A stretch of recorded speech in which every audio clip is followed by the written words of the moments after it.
ओम नमो भगवते वासुदेवाय। ओम नमो भगवते वासुदेवाय। ओम नमो भगवते वासुदेवाय। नारायणं नमस्कृत्य नरं चैव नरोत्तमं देवीं सरस्वतीं व्यासं ततो जयमुदीरयेत्। नष्टप्रायेषु भद्रेषु नित्यं भागवत सेवया भगवत्युत्तमश्लोके भक्तिर्भवति नैष्ठिकी। नमो विष्णुपादाय कृष्णप्रेष्ठाय भूतले श्रीमते भक्तिवेदांत स्वामिन्निति नामिने। नमस्ते सारस्वते देवे गौरवाणी प्रचारिणे निर्विशेषा शून्यवादी पाश्चात्य देशतारिणे।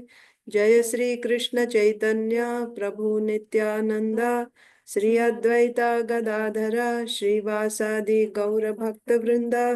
हरे कृष्णा कृष्णा कृष्णा हरे हरे, हरे राम राम राम हरे हरे। ग्रंथराज श्रीमद् भागवतम की जय, Shrimad Bhagavad Gita as it is की जय, श्रील प्रभुपाद की जय, समवेत गौर भक्त वृंद की जय। Hare Krishna, dear devotees, welcome to today's Srimad Bhagavatam for All session. Let us recite Bhagavad Gita, chapter 15. Purushottam Yoga, the Yoga of the Supreme Person. Sri Bhagavanuvacha urdhvamulam madah shakham ashwatham prahuravyayam chandamsi yasya parnani yastam veda sa vedavid अधश्चोर्ध्वं प्रसृतास्तस्य शाखा गुणप्रवृद्धा विषयप्रवालाः अधश्च मूलान्यनुसन्ततानि कर्मानुबन्धीनि मनुष्यलोके न रूपमस्येह तथोपलभ्यते नान्तो न चादिर्न च सम्प्रतिष्ठा अश्वत्थमेनं सुविरूढमूलम् असंगशस्त्रेण दृढेन चित्वा ततः पदं तत्परिमार्गितव्यम् यस्मिन् गता न निवर्तन्ति भूयः तम् एव चाद्यं पुरुषं प्रपद्ये यतः प्रवृत्तिः प्रसृता पुराणी निर्मानमोहाजितसङ्गदोषा अध्यात्मनित्या विनिवृत्तकामा द्वन्द्वैर्विमुक्ता सुखदुःखसंज्ञैर्गच्छन्त्यमूढा पदमव्ययं तत् न तद्भासयते सूर्यो न शशाङ्को न पावकः यद्गत्वा न निवर्तन्ते तद्धाम परमं मम ममैवांशो जीवलोके जीवभूतः सनातनः मनः षष्ठानीन्द्रियाणि प्रकृतिस्थानि कर्षति शरीरं यद् अवाप्नोति यच्चाप्युत्क्रामतीश्वरः गृहीत्वैतानि संयाति वायुर्गन्धानि वाशयात्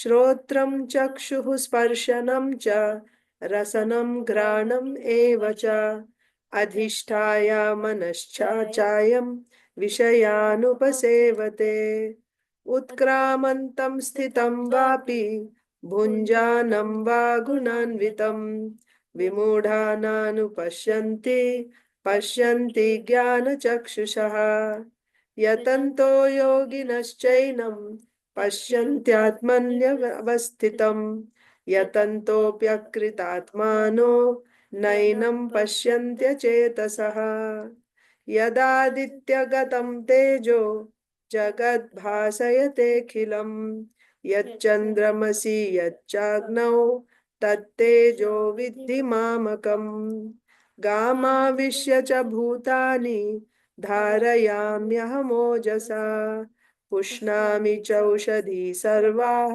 सोमो भूत्वा रसात्मकः अहं वैश्वानरो भूत्वा प्राणिनां देहमाश्रितः प्राणापानसमायुक्तः पचाम्यन्नं चतुर्विधम् सर्वस्य चाहं हृदि सन्निविष्टो मत्तः स्मृतिर्ज्ञानमपोहनं च वेदैश्च सर्वैरहमेव वेद्यो वेदान्तकृद्वेदविद् एव चाहम् द्वाविमौ पुरुषौ लोके क्षरश्चाक्षर एव च क्षरः सर्वाणि भूतानि कूटस्थोऽक्षर उच्यते उत्तमः पुरुषस्त्वन्यः परमात्मेत्युदाहृतः यो लोकत्रयमाविश्य बिभर्त्यव्यय ईश्वरः यस्मात्क्षरम् अतीतोऽहम्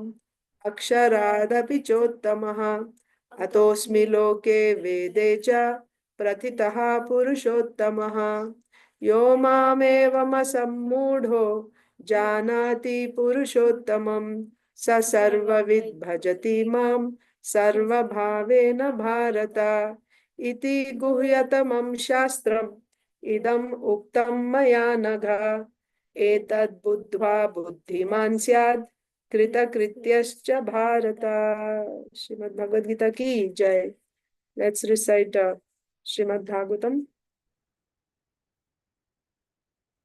you want to recite the whole chapter of the first canto it might become too long okay prayers we can do right yeah. So we'll be doing the first 3 verses we'll start Kunti Maharani's prayers after that right Ishopanishad okay so just recite without the translations you need to understand also right yeah let's do Bhagavatam first 3 verses so we're doing the prayers so we'll just do the prayers now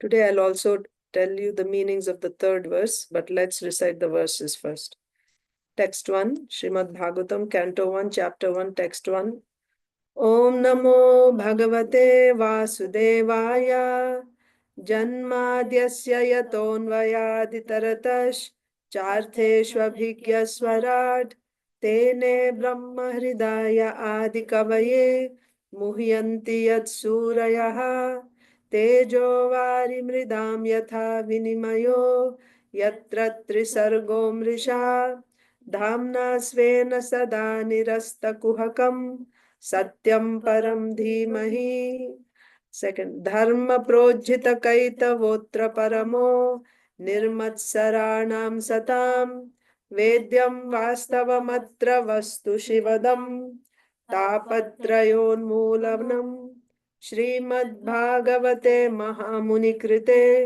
किं वा परैरीश्वरः सद्यो हृद्यवरुध्यतेऽत्र कृतिभिः शुश्रूषुभिस्तत्क्षणात् निगमकल्पतरोर्गलितं फलं शुकमुखादमृतद्रवसंयुतं पिबत भागवतं रसमालयं मुहुरहो रसिका भुवि भावुकाः So the 3rd verse, Nigama kalpataror galitam phalam. Nigama means the Vedas. Kalpataru means desire tree, wish-fulfilling desire tree. So if the Vedas are compared to a wish-fulfilling desire tree, Nigama kalpataror, galitam means ripened, phalam means fruit. The ripened fruit of this tree of the Vedas is what? So, okay, so we said the first verse is talking about Srimad Bhagavatam, about the absolute truth, Krishna. The second verse was talking about the Srimad Bhagavatam. What is this 3rd verse talking about? This 3rd verse is after describing the glories of Srimad Bhagavatam in the 2nd verse. The 3rd verse is an invitation by Shukadev Goswami to, not by Shukadev Goswami, this is the invitation for all. So these are the invocative prayers of Srila Vyasadeva. So this is an invitation for all the devotees to come and relish this Srimad Bhagavatam. So Nigama Kalpataror Galitam Phalam. So this is the ripened fruit. What is the ripened fruit of the Vedas? Srimad Bhagavatam. The ripened fruit of the Vedas is Srimad Bhagavatam. Shuka Mukhad means it. Shuka Mukhad. See, just like when there is a fruit on the tree, ripened fruit, it is sweet. But when it is eaten by a parrot, it becomes even sweeter. Do you know that?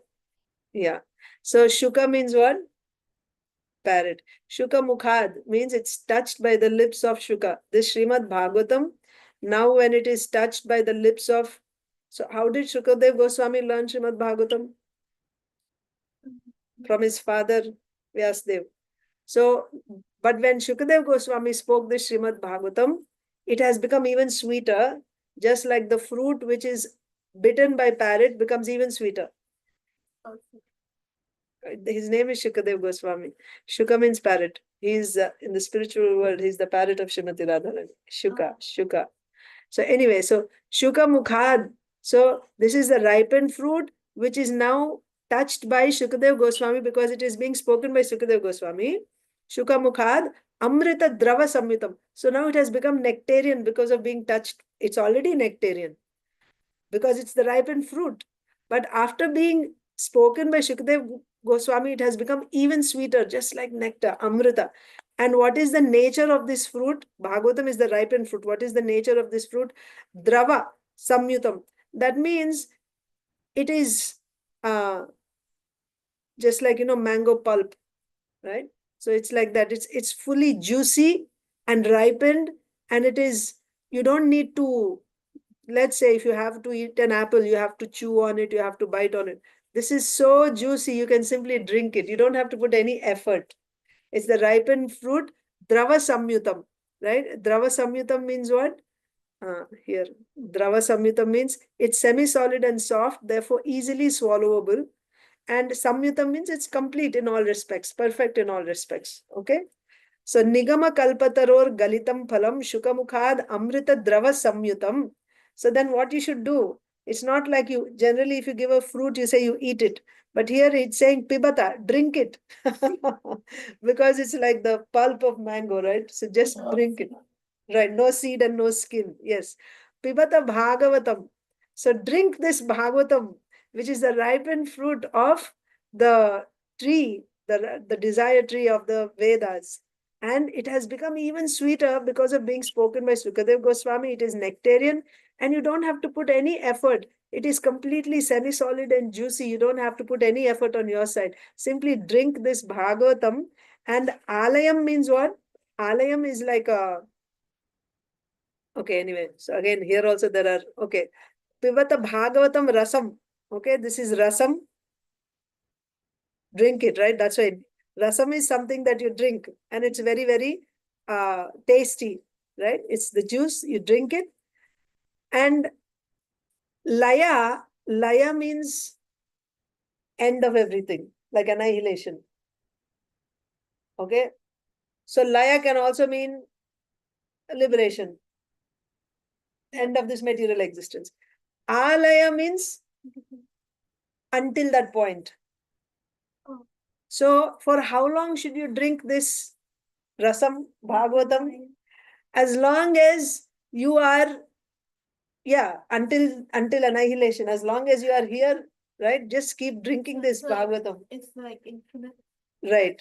Laya actually, yeah. So, or it can also mean, the other meaning can be by drinking. What happens to pure devotees when they're hearing, they go into ecstasy and then they just faint, right? So laya means you're like finished at that point. You're not conscious anymore. So when you're unconscious, how you'll drink it? Then as soon as you become conscious again, you start drinking this. And then drinking, when you go into ecstasy, you faint. And again, when you come back, again you start. That means as long as you're there, just keep drinking it. When you're finished, then you get finished, meaning when there is annihilation, you don't have this body, you don't have the subtle body or anything, then you cannot drink. But as long as you're awake and conscious and you're there, you're alive, just keep drinking this Srimad Bhagavatam. So that is the thing. Meaning, what is the limit? For how long are you supposed to hear? For 1 hour every day? For 2 hours? No. Continuously keep hearing. For how long? As long as you're there, just keep. Yeah. And it doesn't mean after liberation you should stop hearing. That's not the point, because for devotees, what is liberation? For devotees, it's not that after liberation then there is no devotional service. For devotional service is eternal. You're always hearing Srimad Bhagavatam. So, and then here is the invitation. Muhuraho rasika bhuvi bhavukaha. What is muhu? Muhu means always, right? So how long you should drink? Always, until laya. Keep drinking. Aho means oh, rasika. Rasika means those who are expert in tasting different rasas, right? Those who know the different tastes.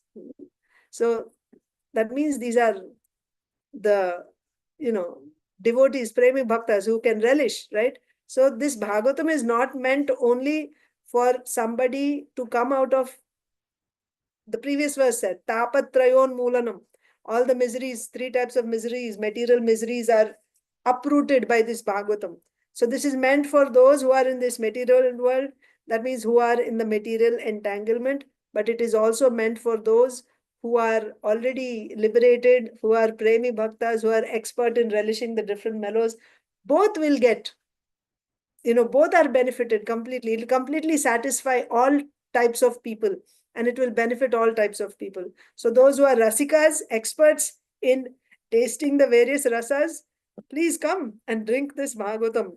Bhuvi bhavukaha, right? That means those who are here on this earth, bhavukaha, those who are expert and thoughtful. Rasikas, please come and drink. So that's the verse. So from tomorrow, we will just recite the Sanskrit because we have discussed the meaning. Nigama kalpataror galitam phalam shuka mukhad amrita drava samyutam pibata bhagavatam rasamalayam muhuraho rasika bhuvi bhavukaha. Now we'll read Srila Prabhupada's translation. O expert and thoughtful man, relish Srimad Bhagavatam, the mature fruit of the desired tree of Vedic literatures. It emanated from the lips of Sri Shukadev Goswami. Therefore, this fruit has become even more tasteful, although its nectarian juice was already relishable for all, including liberated souls. So now we will read Srimad Bhagavatam. We will be having a short class today, just to have a recap and to keep in touch with the subject so we don't forget it. So I was just going to do a short class today. We're reading from Srimad Bhagavatam, Canto 10, Chapter 4, The Atrocities of King Kamsa. And Kamsa, after expressing his repentance to Devaki and Vasudev, and also a little bit of preaching, right? First, he said how he was a Rakshasa. He acted like a Rakshasa. Oh, in what way he acted like a Rakshasa? Because he killed his sisters. Newborn babies, yeah, newborn babies. Like a Rakshasa means a man eater who eats his own children. Like that, I killed my own sister's sons, babies, newborn babies. Oh, I don't know what will happen to me, like that. And then he spoke some philosophy saying that, after all, we are all controlled by um, uh, we are all controlled, right, by higher authorities, by destiny. So you should not feel bad, right? Don't lament for that. And besides, we are all spirit souls. Remember that example of the pot. That pot, right? The soul is eternal, the body is temporary. Don't lament for the body. And also, everyone has to suffer the reactions of his own past karma. Whatever happened to them, it's the result of their own karma. Like that. So I'm not to be blamed. And then, as far as I am concerned, now I understand, I have this knowledge that I am the spirit soul. So, one who understands that he is not the killer and he is not killed, then he is also not responsible for the reactions of that activity.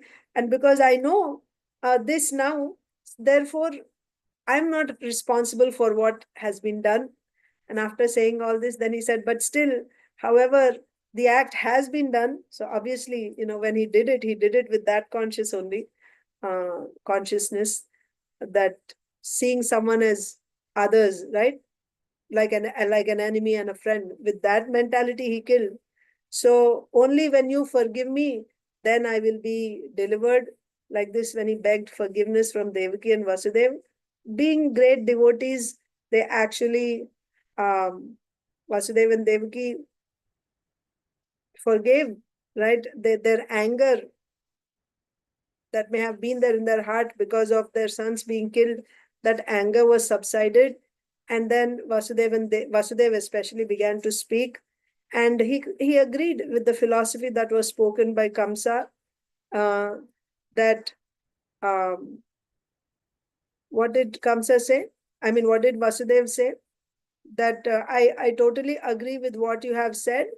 That person who has this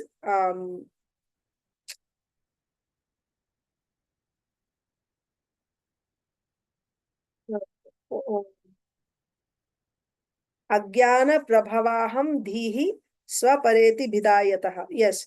So what Vasudev said was that only because of being covered by avidya, the living entity, because of the influence of ahankara, thinks that he is, this is, he, first of all, he thinks I'm this body.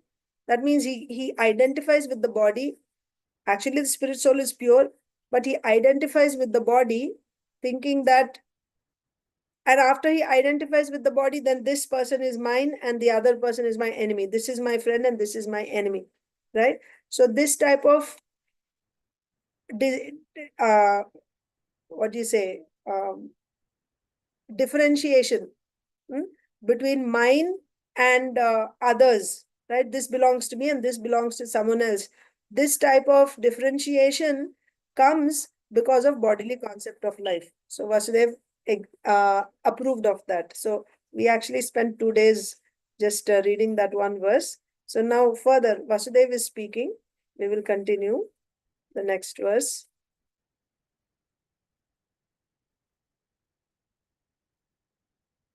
Text 27.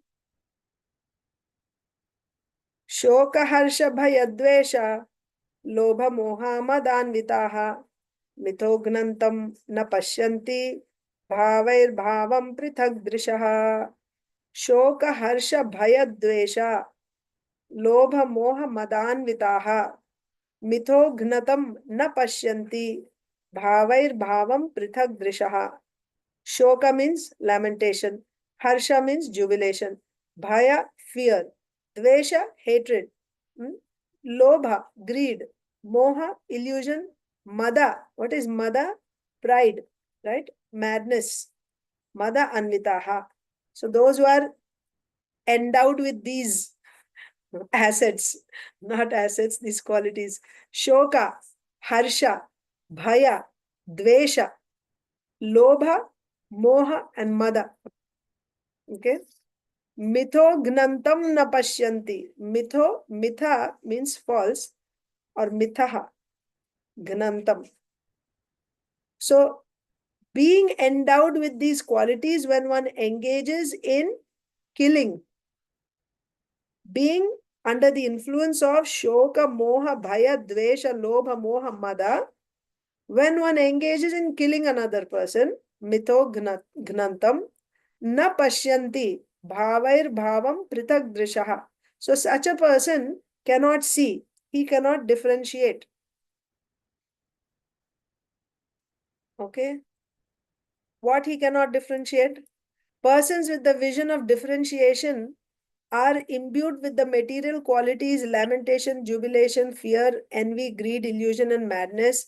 They are influenced by the immediate cause which they are busy counteracting because they have no knowledge of the remote supreme cause, the supreme personality of Godhead.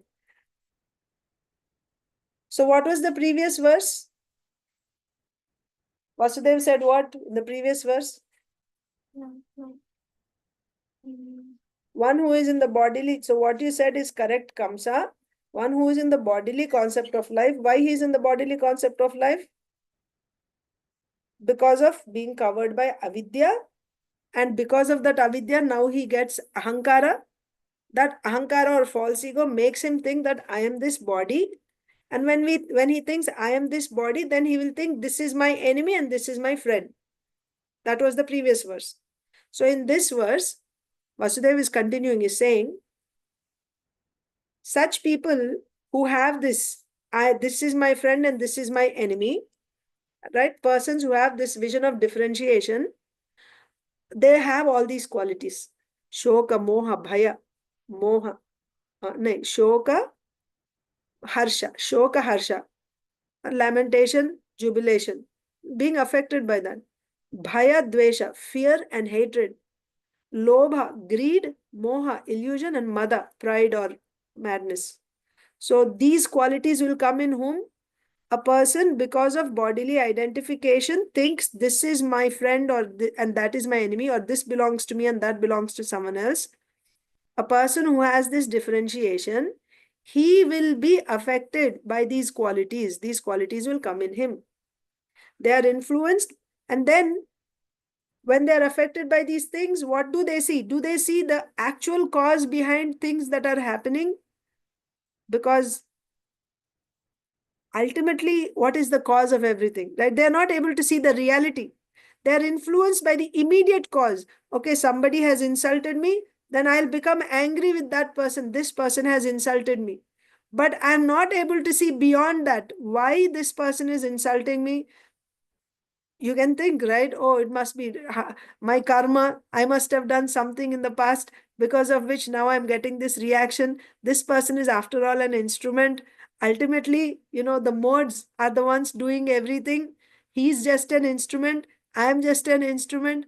I'm supposed to take this karma, therefore I'm suffering, not blaming the other person. This type of intelligence will come in this person? No. They are influenced by the immediate cause, right? When something happens, immediately you blame that. They become affected by this. Who becomes affected like this?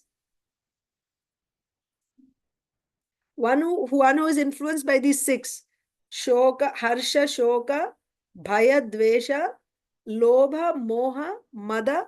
One who is affected by these qualities, such a person will consider that the immediate cause of whatever is happening, this is responsible for what is happening to me, and they're busy counteracting it. When something comes, you try to immediately counteract that instead of seeing the cause. Just like you have some symptoms of, you just try to subdue the symptoms. You have a fever is happening because something entered into your body, but instead you numb all your nerves so that you don't feel the pain. But the real thing is, there is some germ inside which is actually causing that disease. You have to treat that.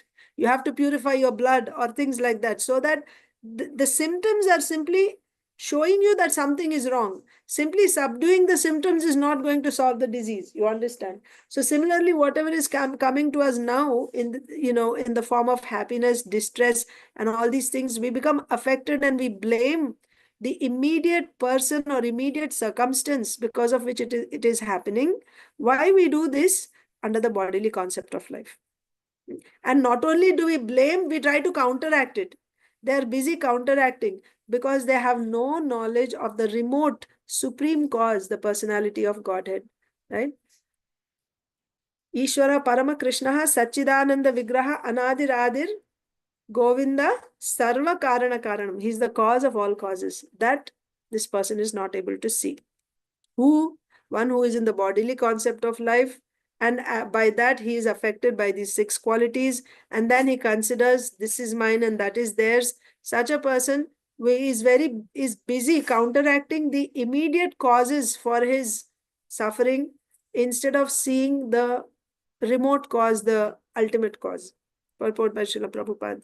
Krishna is the cause of all causes, Sarva Karana Karanam. But one who has no connection with Krishna is disturbed by immediate causes and cannot restrain his vision of separation or differences. So this is connecting from the previous verse. The previous verse said, somebody who is in the bodily concept of life will have this different vision, differentiation, right? He has this vision of differentiating between this is mine and this is his.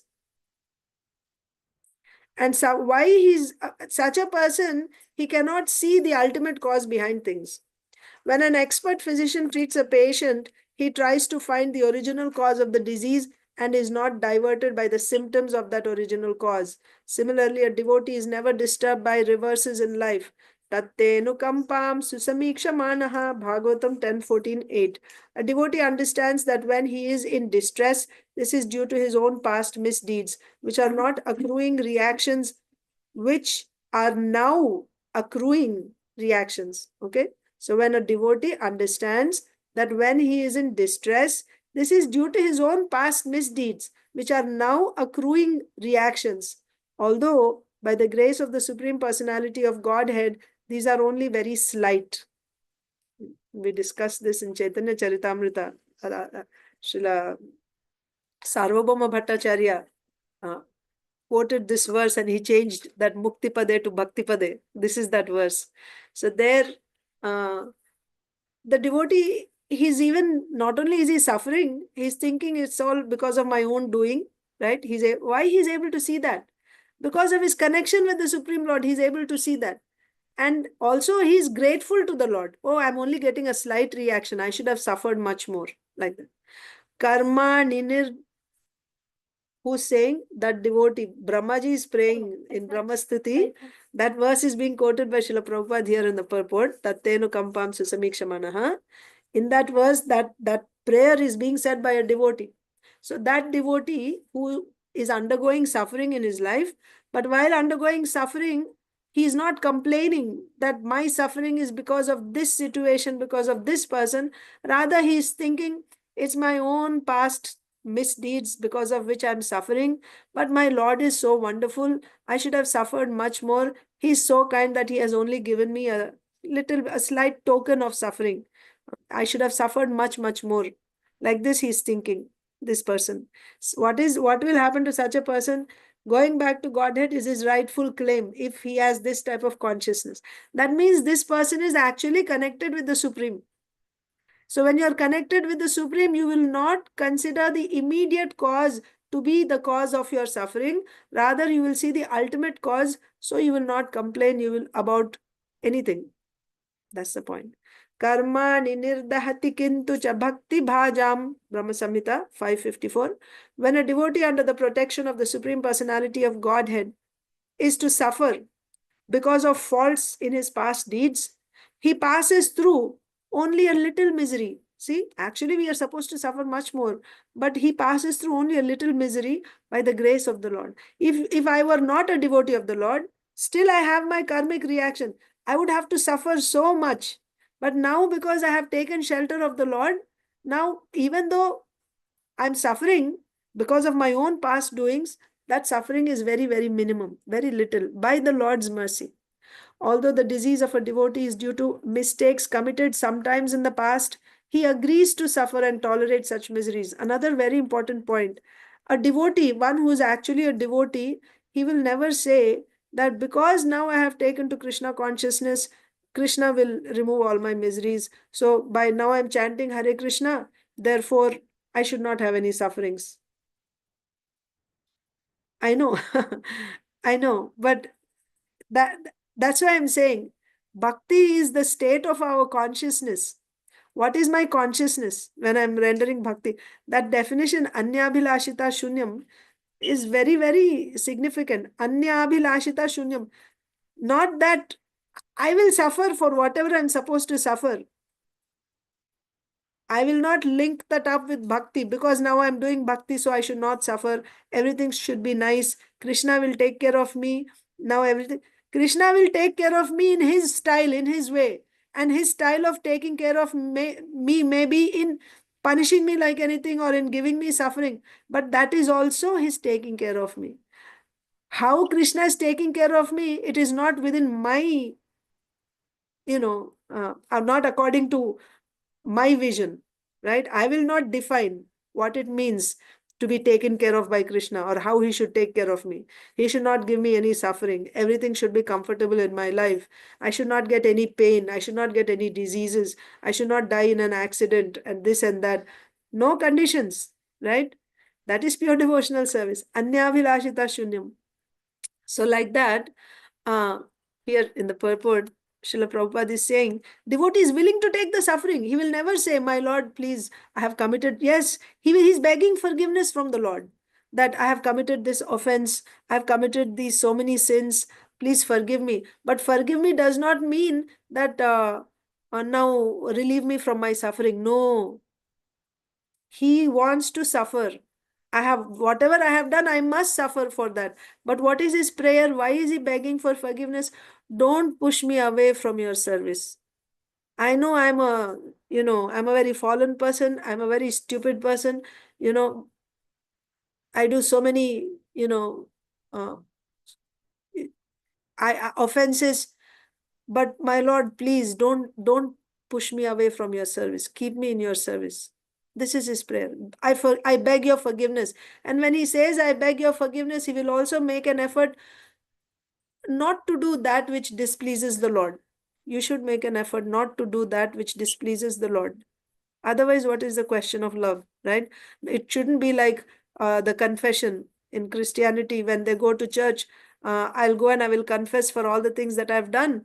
And after confession, okay, now I'm relieved of all my whatever I have done because I've confessed in front of the priest, in front of the father, church.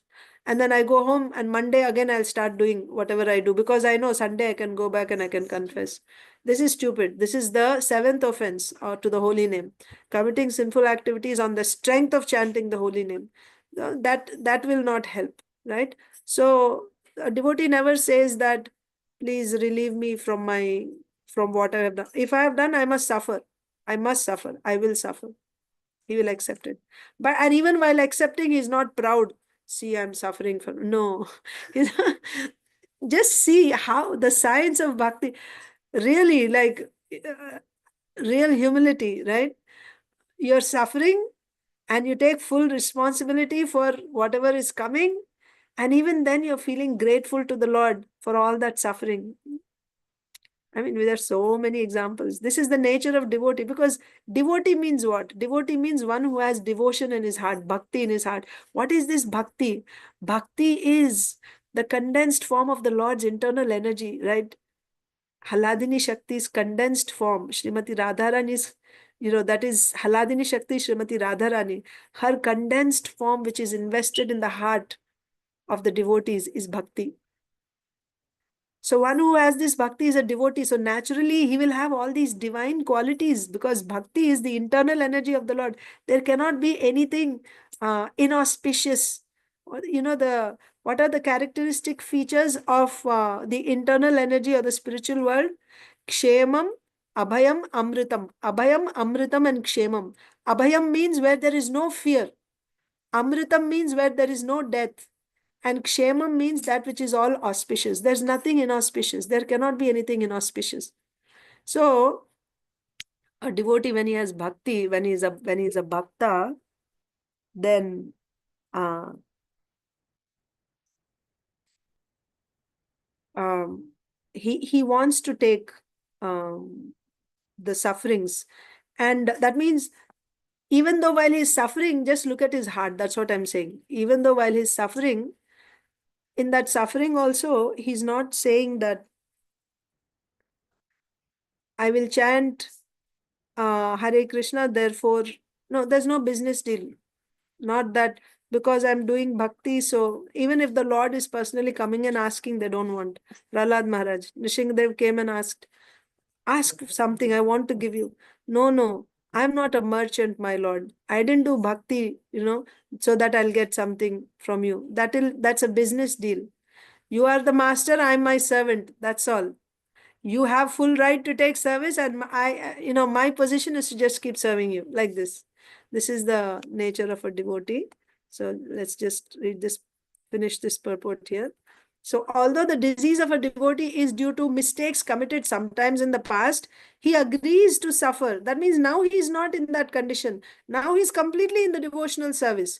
He's not having those past bad he's not doing those activities, and he doesn't have that past mentality. He's rendering devotional service, but he's getting reactions for past. Now he's completely engaged in devotional service. Still he's suffering. Yes. Bhakti removes everything. But what I'm saying, what we are seeing here is the heart of the devotee. He's not thinking, oh, bhakti will remove anything, so I'll keep doing my bhakti. Initially, that's a mixed devotee. But we are saying when one is a pure devotee, he's not thinking like that. And on the contrary, although he's doing 24 hours only bhakti, still when he is suffering, we see sometimes devotees get cancer, they get stroke and so many things. Yeah, they never, it's like, why I'm getting this? Not at all. He agrees to suffer and tolerate such miseries, and it depends fully on the Supreme Personality of Godhead. That means I'm at your mercy. You treat me whichever way you like. You know, you're the doctor. Like when you go to the doctor, you don't tell him you should treat me like this, not like that. You put yourself in the hands of the doctor. Of course, the doctors also have to be, without any selfish motivation. But because in Kali Yuga, everything is business. But that is the idea of a student. When the student goes to the teacher, he he surrenders, and the teacher trains that student. Or when a patient goes to the doctor, he surrenders to the doctor. So you know how to treat me, you treat me in whichever way you like. Similarly, this devotee is also offering himself to the Lord. Thus he is never affected by material conditions, right? So he depends fully on the Lord. Even though he's getting sufferings, he's simply dependent on the Lord. Thus he never is affected by material conditions of lamentation, jubilation, fear, and so on that are mentioned here. So one who is not Krishna conscious, he will be affected by shoka, moha, bhaya, uh, shoka, harsha, then bhaya, dvesha, moha, mada, all these things, lobha, greed. But somebody whose mentality is like this, that he's suffering, but while suffering also he's thinking that this is because of my own past sins, and my Lord is so kind that he's giving me only a little bit of suffering. Such a person, he will not be affected by these qualities. Shoka, harsha, bhaya, moha, he won't be affected. Thus, he is never affected by material conditions of lamentation, jubilation, fear, and so on. A devotee never sees anything to be unconnected with the Supreme Personality of Godhead. That's the thing. Whatever, even something apparently inauspicious or bad, he doesn't see it as something outside of the Lord. Everything has its connection with the Lord. That means it's coming from the Lord. So he accepts it. A devotee never sees anything to be unconnected with the Supreme Personality of Godhead. Srila Madhvacharya from the Bhavishya Purana says, Bhagavad Darshanadhyasya Virodhat Darshanam Prithak Prithak Prithak Drishtihi Sa Vigyeyo Natu Sadbheda Darshanaha. Bhagavad Darshanad Yasya, that means one who is taking darshan of the Lord, who is seeing the Lord. Virodhat Darshanam Prithak. Prithak Drishti Savigyeyo Natu Sadbheda Darshanaha. Same thing what Srila Prabhupada said. That means one who is connected with the Supreme Lord, who is seeing the Supreme Lord, who is connected with the Supreme Lord, he doesn't see Virodhat Darshanam Prithak. He doesn't see anything which is disconnected with the Lord, anything which is separate from the Lord. He doesn't see like that. Prithak Drishtina Savigyayo. If somebody is seeing like this is separate. This is, this is not coming from Krishna. This is because of this person or that person. Natu Sadbheda Darshanaha. That means his vision is not that of a devotee. Same thing what Vyasadeva said here, right? They have no knowledge of the remote cause. Who? One who is in bodily concept of life, and because of that bodily concept, he's seeing this is mine and this is another's. Such a person, he cannot see the remote cause of things happening. Whereas somebody who is connected with the Supreme Lord, he does not see anything as separate from the Lord. He sees the connection of everything that is happening in his life, and every person that he's coming in contact with, he sees the connection with the Supreme Lord. Therefore, he has nothing to complain about. So with that, we will end today's class. Thank you so much. Grantaraj Srimad Bhagavatam ki jai. Srila Prabhupada ki jai. Samaveta Gaur Bhakta Vrind ki jai. Thank you, Subhadra Mata.